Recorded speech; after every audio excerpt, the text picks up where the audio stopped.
She continued on this treatment of sorafenib with the dose reductions from January 2017 until April 2017, when she had definitive progression with evidence of extrahepatic disease in the lungs. The question of what to treat patients with after progression on sorafenib remains a challenge. We've recently seen in the resource trial that there is a benefit from regorafenib post-progression on sorafenib. But the resource trial was limited in its patient selection to patients who had tolerated sorafenib, and the definition in that trial was 400 milligrams daily as a minimum dose for 20 of the last 28 days. So generally, the resource trial targeted patients who tolerated sorafenib reasonably well and had documented radiologic progression.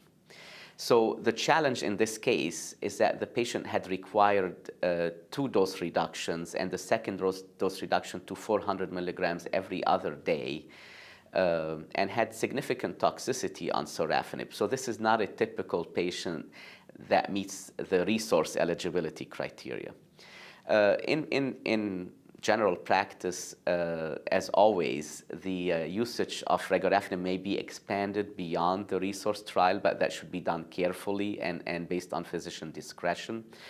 But we should always remember that there are other options being investigated in clinical trials. I think it is critical that we continue clinical trial activity for additional treatment options, both in first and second and third line for hepatocellular carcinoma patients. So this is actually in this case, this would be a patient who could be considered for second line clinical trials. And there is a variety of options always being evaluated.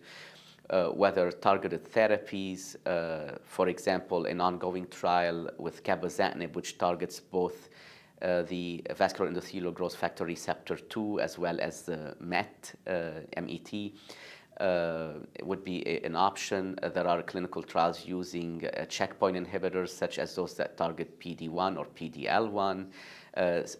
Such clinical trials certainly would be reasonable options, and there are others always coming on board. There's recently actually a large number of clinical trials being conducted for the treatment of advanced hepatocellular carcinoma. There's a large proportion of them that are in the immunotherapy space, and these include, again, checkpoint inhibitors, such as those that target PD-1 or PD-L1. Many of these are being used as a single agent, but there are also combination trials looking at the combination of PD-1 and CTLA-4 targeting. There are other immunotherapy agents being evaluated, such as those that target agonists, such as OX40 or X40, alone or in combination as well. There are emerging early phase clinical trials looking at T-cell receptor therapy as well as cell therapy in this setting. There are clinical trials incorporating combination approaches with oncolytic viral therapy and immune checkpoints. And we should not forget other modalities, such as, again, targeted therapies that target various targets, including the classic VEGF axis or MET as well.